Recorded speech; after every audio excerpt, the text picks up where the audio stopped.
ও মা, ব্যাগ আর থালা নিয়ে কি ঢুকছো? একটা জিনিস আছে, দেখ তো বাবা নিয়ে এসছে, দেখাবো? কি আছে ব্যাগে? দেখাই আয়, দারুণ জিনিস দেখ না। আরে বাস, দাঁড়া সেই বের করি, লাগছে আগে তো। বের করতে দে। সেই আমগুলো তো একদম লাল লাল সিঁদুরে আম না? এই আমগুলোর নাম আমি ঠিক জানি না আসলে। এগুলো কি বলতো, তোর বাবা হচ্ছে এগুলো কিনে আনেনি, এগুলো এই ছটা এই আম, আমটা সেই তো।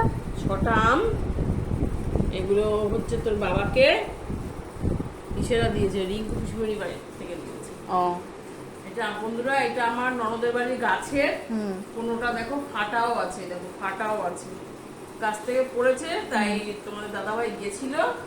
তাই কাটো পাঠিয়ে তাহলে, এই দিয়েছে। যে এই লাল আমটা কাটো এত একদম। সুন্দর দেখতে লাগছে আমগুলো, তোমাদের সাথে ভিডিও না করে মানে পারলাম না, তাই ছোট্ট করে তোমাদের ভিডিও করে শেয়ার করলাম। সামনে থেকে এত দারুণ লাগছে, মনে হচ্ছে যে এগুলো সিঁদুরে আমি বলে। সিঁদুর আম বলে আমি না, এগুলো যদি কি যেন একটা কি গোলাপ গোলাপ কিছু একটা হবে।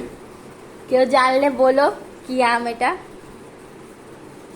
দারুণ দারুণ, মানে একটা আম খেলে মন ভরে যাবে। আর জানো তো, তোমরা জানো আমি আম ভীষণই ভালোবাসি। চলো, তাহলে কাটো। হ্যাঁ কাটো কাটো, কাটবো? এই আমটা কাটো। না, দুটো আম ছোট আমাদের দেবো, ও, আর চারটে আম আমরা চারজন। চারজনা চারটে, বাহ, চলো, ঠিক আছে। ব্যাগ করে নিয়ে এসছে, ভেবেছিলাম এক ব্যাগ, কিন্তু না, এক ব্যাগ না, মানে আমগুলো অনেক বড়।